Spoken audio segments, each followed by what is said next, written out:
Hello बच्चों, आइए आज लिपि को देखते हैं। तो लिपि किसे कहते हैं? लिपि भाषा का लिखित रूप है। इसके द्वारा मौखिक ध्वनियों को लिखकर प्रकट किया जाता है तथा अलग अलग भाषाओं को लिखने का ढंग एवं चिन्ह भी अलग अलग होते हैं। इन्हीं चिन्हों को लिपि कहा जाता है। यानी कि जो हम बोलते हैं, जब हम उनको लिखते हैं तो लिखते समय जो चिन्ह प्रयोग किए जाते हैं उन्हीं को हम क्या कहते हैं? लिपि कहते हैं। अलग अलग भाषाओं के लिए अलग अलग चिन्ह होते हैं। जैसे कि अब आप हिंदी भाषा को अलग लिपि में लिखते हैं और इंग्लिश को अलग लिपि में लिखते हैं। अब जैसे आप हिंदी लिखते हैं वैसे आप इंग्लिश थोड़ी लिख सकते हैं ना। तो इसीलिए हर भाषा की अलग अलग लिपि होती है। लेकिन हिंदी और संस्कृत की एक ही लिपि है जिसका नाम है देवनागरी लिपि।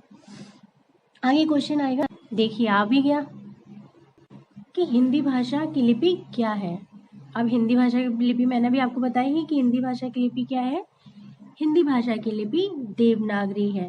इसके अलावा संस्कृत भाषा की लिपि भी देवनागरी। कुछ और इम्पोर्टेंट चीज है लिपि से संबंधित, आइए उनको भी देख लेते हैं कि किसी भी भाषा के वर्ण जिस विशेष रूप में लिखे जाते हैं उसे उस भाषा की लिपि कहते हैं। अब जैसे हिंदी में का, खा, गा, घा ये जितने भी वर्ण हैं इनको हम जैसे लिखते हैं ये क्या हो गई? उसकी लिपि हो गई। और इंग्लिश में ए बी सी डी ऐसे लिखते हैं तो वो इंग्लिश की लिपि हो गई।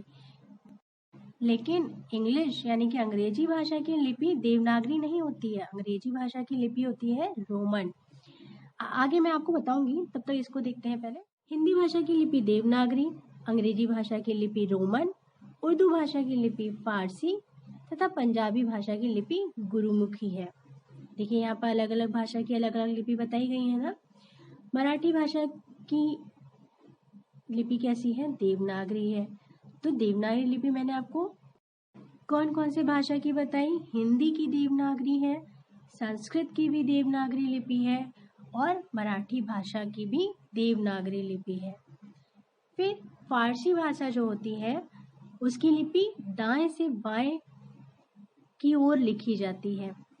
दाएं से बाएं की ओर यानी कि राइट टू लेफ्ट।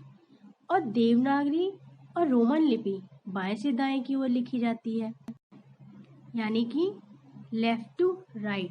देखिए जैसे आप इंग्लिश या हिंदी लिखते हैं तो आप कहाँ से स्टार्ट करते हैं? लेफ्ट साइड से स्टार्ट करते हैं ना लिखना। लेफ्ट साइड से लिखते हैं फिर राइट की ओर जाते हैं। तो वही बताया है कि देवनागरी और रोमन लिपि को बाएं से दाएं की ओर लिखा जाता है यानी कि लेफ्ट टू राइट। और देवनागरी हिंदी की लिपि है और रोमन इंग्लिश की है। अब फारसी तो आपने लिखी नहीं है, लेकिन उसको हम दाएं से बाएं लिखते हैं यानी कि राइट टू लेफ्ट। फिर उसके बाद आती चीनी और जापानी लिपियां ऊपर से नीचे की ओर लिखी जाती हैं। कभी कभी आपने कार्टून में भी देखते होंगे जैसे कि जिसमें कभी कभी चाइनीज या जापानी भाषा में लिखा होता है तो देखते होंगे आप ऊपर से नीचे की ओर लिखा जाता है। तो उन लिपियों को हम कैसे देखते हैं, कैसे लिखते हैं? ऊपर से नीचे की ओर। ये चीनी, जापानी, फारसी आपके सिलेबस में तो नहीं है, लेकिन आपकी जानकारी के लिए आपको पता होना चाहिए, इसलिए मैंने आपको ये बता दिया। आइए अब कुछ भाषा और उनकी लिपियों को देख लेते हैं। वैसे तो मैंने आपको बता दिया, लेकिन एक बार फिर से इसको पढ़ लेते हैं ताकि आपको अच्छे से याद हो जाए और आप भूलें ना। एक साइड देखिए, इसमें सारी भाषा लिखी हुई है, हिंदी, अंग्रेजी, संस्कृत, फ्रेंच, पंजाबी, उर्दू। और एक साइड लिपियां लिखी हुई हैं, देवनागरी, गुरुमुखी, फारसी। लेकिन कौन सी लिपि कौन सी भाषा की है इसको हम देखते हैं। आइए, हिंदी भाषा की लिपि है देवनागरी, अंग्रेजी भाषा की लिपि है रोमन, संस्कृत भाषा की लिपि है देवनागरी और फ्रेंच भाषा की लिपि है रोमन, पंजाबी भाषा की लिपि है गुरुमुखी, उर्दू भाषा की लिपि है फारसी।